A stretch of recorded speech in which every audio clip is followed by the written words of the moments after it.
Mga katira, may gabi istanan. Nagsota sa freezer aning gatas nga para feeding Yes. sa Lunes po. Karon, mo niya akong gibuhat, ako nag-prepare din isuot sa freezer. Para perminti siya nga kabugnaw. O kini gatasa mga katira, o tingnan niyo. Gikan gani sa dipid. Di ni gatas nga ordinaryo lang. Kaya para ni sa mga kabataan na Bata. mubo og timbang, Grabe bata. mga malnuris.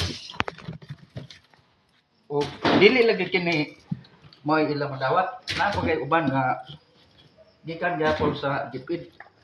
Mga pan, mga chocolate, Apa. o uban pa. Apay rice.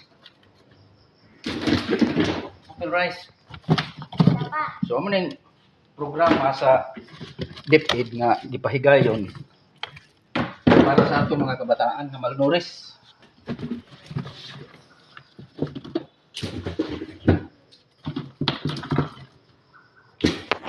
Pero katuras ang mga malnourished ang magkainom ani.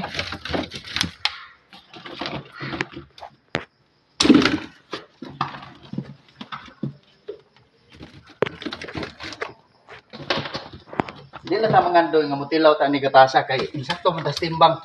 Nag-overweight naman ta. Pwede naman ta ipahit sa mga heavyweight. Ito ra mga mugbog timbang. May ato kayo nung ini nga klase nga gatas. Lo, nahulog. Pa, nahulog. Ah, di ara na kay mahugaw. Salamat. Oh, hindi mo man ako. Ako, uy. Shout out di ay sa driver karon nga akong na hangyo. Pagkuha aning gatas. Wa ra pa kay lato. Ano? Salamat day kayo. Chip. Sa imong kayo. Diri sa driver siya na tanong pag yun, diri sa barangay Lataban. Sakop sa lungsod sa Liloan. So napay gamay. May ubay ni. Karon iabot ni og mga 300 kapin siguro ni. Ka batol.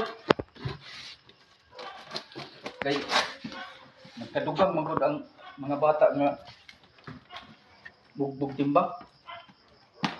So mausan ni. Ang gatas nagdugang sad.